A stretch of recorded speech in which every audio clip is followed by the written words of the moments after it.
Now, your exclusive 7-storm team forecast.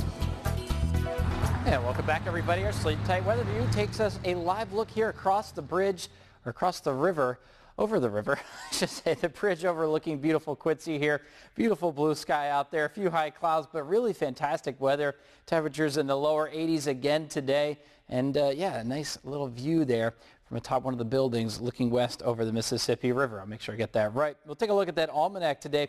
A warmer than average day again today here in Quincy, with temperatures getting up 10 degrees above their average. Official high today was 83 degrees. And you know, there's not a lot of humidity in the air, and that lets that temperature drop down at night.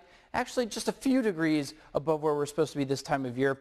Official low today was at 55 degrees. Now we'll take a look at that allergy index.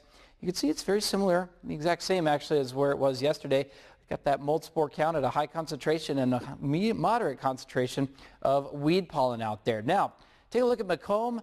The sky cam, 79 degrees, lots of sunshine out there. Dew point 53 degrees, relatively low humidity, and a nice little breeze out of the east-northeast right now at 8 miles per hour. Temperatures have fallen into the upper 70s to the north there, still holding on to the lower 80s to the south. Jacksonville, the warm spot, at 84 degrees. And actually, Kirksville, you're at 73 degrees with a few high clouds meandering over the area. It's not raining there, I promise you, but there are high clouds streaming in.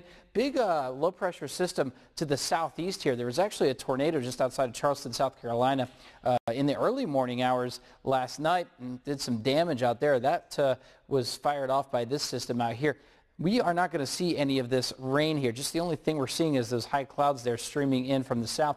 We're still being influenced here by high pressure at the surface. It's just got enough of a little bit of a reach in our area that it's keeping us on the dry side. And you can see the showers down here.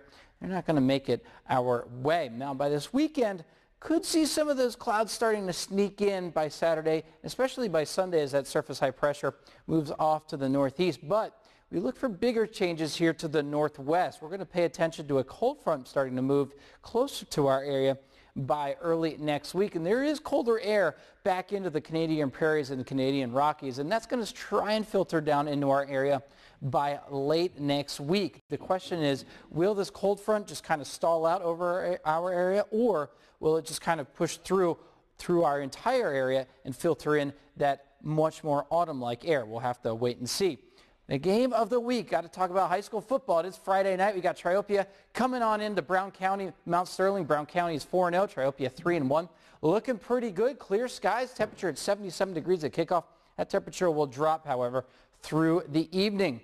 Low temperatures tonight, I think we'll see 50s for everybody's neighborhood in the tri-states. Tonight, get down into the upper 50s across the board here. And those high temperatures tomorrow, maybe just a degree or two cooler than today. Get up into the low 80s, I think, for everybody across the tri-states. The 7-day forecast, yeah, we're going to see much of the same here, at least for the next few days. Through the weekend, temperatures getting up into the lower 80s, maybe highs only into the upper 70s by Sunday with those increased clouds. But we're going to look to next week for potential changes. Again, it really depends on whether that cold front stalls out over our area. If it does, we're looking at showers and thunderstorms coming in here by the middle of next week. If it just kind of just pushes right through, we could be drier but much cooler with much more autumn-like temperatures. Regardless, I think we're going to see much cooler temperatures by late next weekend. But for now, 80s, sunshine, it's not too terrible out there. Not too bad at all. A lot to be thankful for. Thank you, Dave. Well,